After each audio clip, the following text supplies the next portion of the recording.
is and the growth of that complexity. 1,000 years ago, an intelligent human being could actually dream of mastering the entire database of Western civilization. Read all the classic authors, read the Bible, and you're closing in on it around AD 1000. Now the notion of any single human being assimilating even a small portion of the database of this civilization is inconceivable. So machines which filter, which search, which are guided by human intent, that's part of the story. The other part of the story are boundary-dissolving states of ecstasy in which all the factoids of the culture are thrown up for grabs. The deck is reshuffled, synchronicity rules, and out of that steps visionary understanding, breakthrough, integrative breakthrough under the aegis of psychedelic intoxication. So, prosthesis for the human mind, and with the advent of virtual realities of various sorts and that kind of thing, prosthesis for the human body. And I'm very keen on sort of the under-the-table effects of these things. In other words, I'm a full-going, full hard-charging McLuhanist. And I really believe that the strengths and weaknesses of the world we've inherited are strengths and weaknesses put there by print and by the spectrum of effects which McLuhan called the Gutenberg galaxy, the spectrum of effects spun off from print. And if you're not used to thinking in McLuhanist terms, it may not seem immediately obvious to you that phenomenon as different as the modern notion of the democratic citizen, the modern notion of interchangeable parts on an assembly line, the modern notion of conformity to canons of advertising. These are all spectrums of effect created by the linearity and the uniformity of print. It actually, in the late 15th century, reconstructed the medieval psyche into its proto-modern form. And we have lived within that print-constellated cultural hallucination for about 500 years, until the advent of various forms of electronic media in the 20th century. McLuhan talked about radio, he talked about television. He didn't really live to see the internet. The notion that keeps occurring to me as I watch all this is that print was uniquely capable of creating and maintaining boundaries. More than any other form of media ever created, it was a boundary-defining form of media. It proceeded linearly. It required literacy, which had implicit in it the notion of a very stable, advanced sort of educational system. Print was a creator and a definer of cultural boundaries. And the new electronic media are not, and neither are the psychedelics.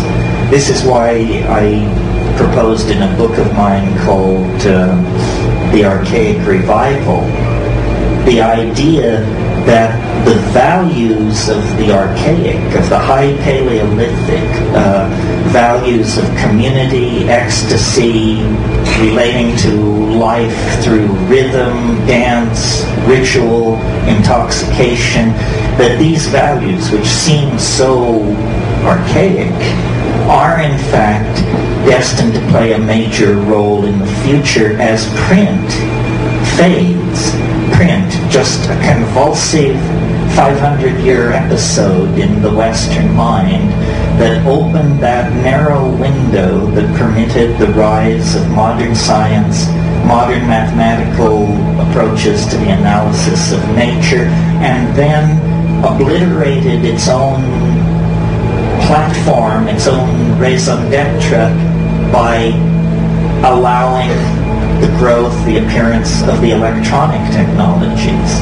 And my sort of supposition about all this, I'm not an apocalyptarian or a pessimist. I may be an apocalyptarian. I'm not a pessimist.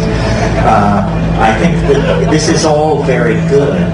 Obviously, continuing to run Western civilization on the operating system inherited from print produces various forms of political and cultural schizophrenia, which, allowed to run unchecked, would become fatal, would create cascades of chaos and political destabilization that would become uncontrollable. Governments resist change. Governments cling to technologies and social formulae that are already tried and true. In that sense, then, all governments are incredibly anti-progressive forces. Again, the image from McLuhan of someone driving into the future using only the rear view mirror. So, the electronic media and the psychedelics work together in this peculiar way to accentuate archaic values, values which are counter to the print-constellated world. And when you deconstruct what that means and look at the Aboriginal or the Paleolithic or the archaic world, you see that the central figure in that world is the shaman, male or female, the shaman.